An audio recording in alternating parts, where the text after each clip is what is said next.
Everybody, welcome back. We're going to do the DJI update today.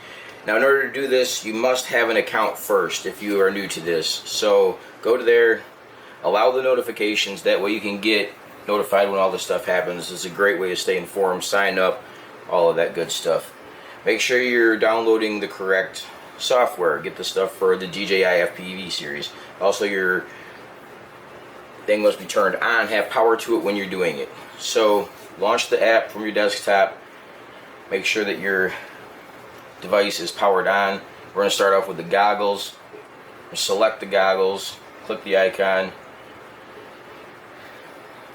and start the download. Now, when the download gets done, there's going to be a second part to it.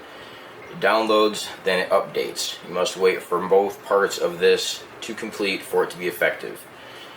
When your update is done, you'll be all set. However, you must take and update all devices that you have. You must update your controller. If you have there, you must update the DJI FPV Air Unit. If you have a CADX Vista or something else, it will be an Air Unit Lite, as it says right here. Hey everybody, what's up? We're here today. We're going to check out the new footage from the DJI update, the 50 megabits. And we're also going to have it up against the DJI or the GoPro 7 Silver. So we're going to jump right into the footage right now. Hope you like this. We got the GoPro 7, the first footage that we brought up on here.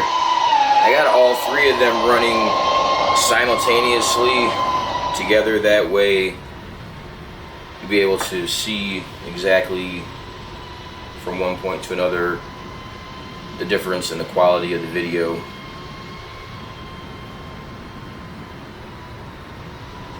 The GoPro is not bad.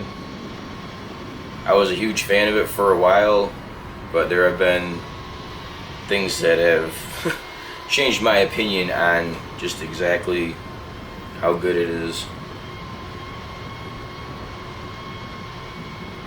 Clarity is not bad, especially running off the water right there.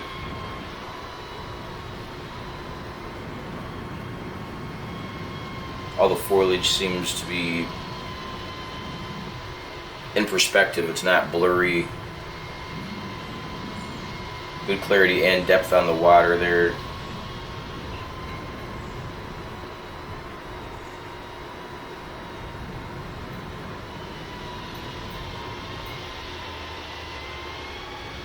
Try to get some of the low light with the sunshine mixed. Never had a problem with that on the GoPro. Some other things don't adapt so easily.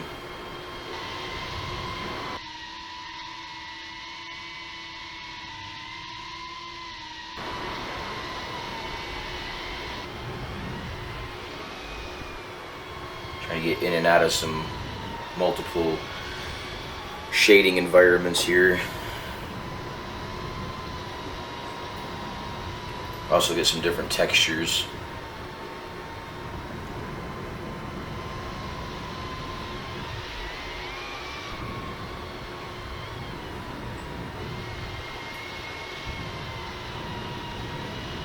I didn't use anything super crazy for this. I didn't really do any freestyle with this. This is just more based on the cinematography aspect of it. I used a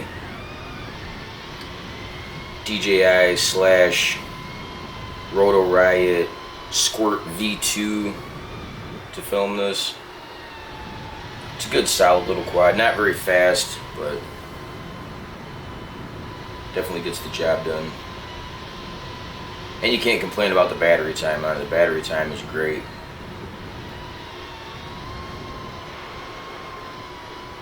I think on an open run I get on average around 5 minutes. So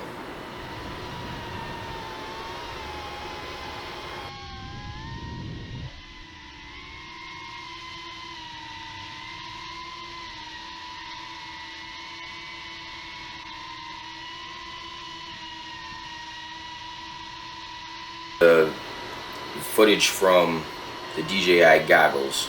This is what I seen on the goggles.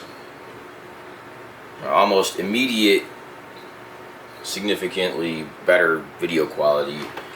The DJI is great. I have nothing negative to say about it in general. It's nice, it's smooth. I've had problems with it flying around areas with a lot of power lines and not running into them, but the recording of it, for some odd reason, I've flown in areas where there, like I said, multiple power lines. I've actually had the SD card in the DJI Air unit just get wiped. I've never had that happen before. I went to take the footage off of the card and put it into the slot for my computer, and it was like, format SD card. I'm like, format SD card, it's fine. And it lost all the footage on it that I had already had. Wasn't able to recover it. So that's just something to look out for.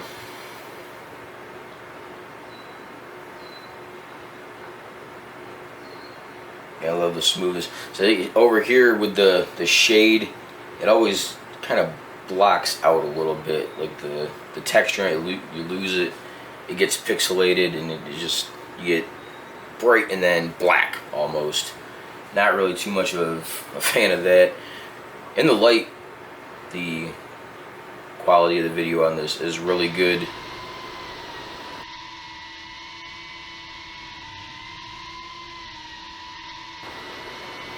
Like I said, I'm just going back through the same area, trying to get some different tones there. I think they need to improve on the darkness.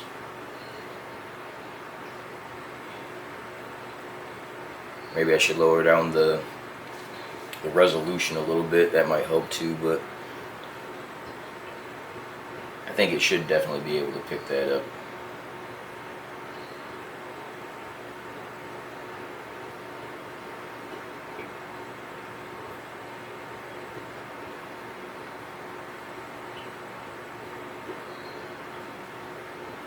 Not so bad in there. It wasn't as dark as underneath the trees either.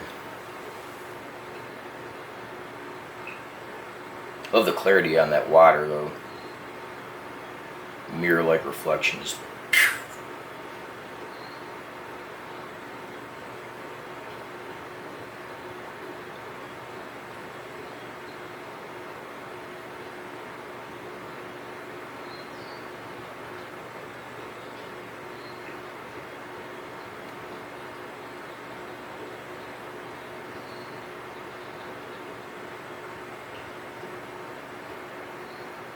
And that's going to wrap it up for the footage from the goggles. The last clip that I have on here is the footage that's directly from the Air unit itself.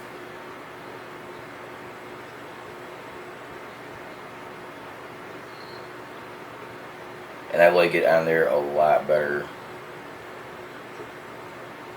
The goggles are good, but the direct recording from the camera on the Air unit is just, this is crispy.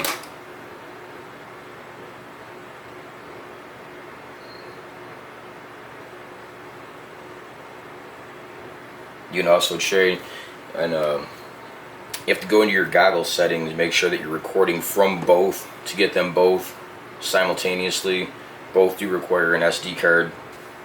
I'm sure you guys know that, but just saying that in case somebody's new watching this and you're looking into getting the DJI FPV setup, I would definitely go this way before I would go analog if it's something that you're planning on getting into long term.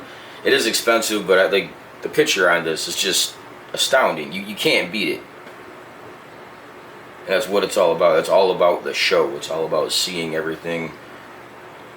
I used to fly around with my analog FPV drone. I had the GoPro on it, and I'm like, hey, this is cool, blah, blah, blah. And then I just used the footage off of the GoPro when I was done with it. And I got bored of that. I was like, I want to actually see what's going on. As you can see, when I was just under that tree over there too, the difference in the shade on the Air unit compared to the recording from the goggles is night and day. Like, it picks up everything. You don't get that blotchy, pixelized, you know, just nothingness right there. Looks like it's going to open up into a black hole. You actually get to see what's there. It's not perfect, but it's not as bad as the other areas. If you're trying to get in and out of, you know, small areas, low light areas or whatever, and you need to see everything, otherwise you could wreck or anything, land in the water.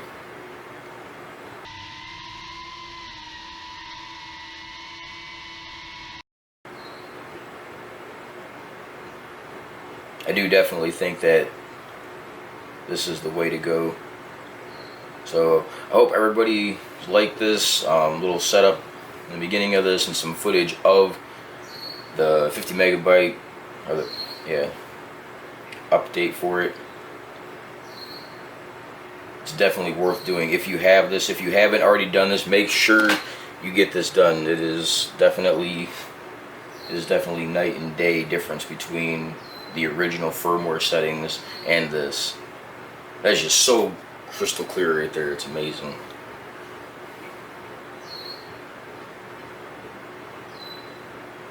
This is also going to be what I use from now on. So thanks everybody for watching. Hope you like this.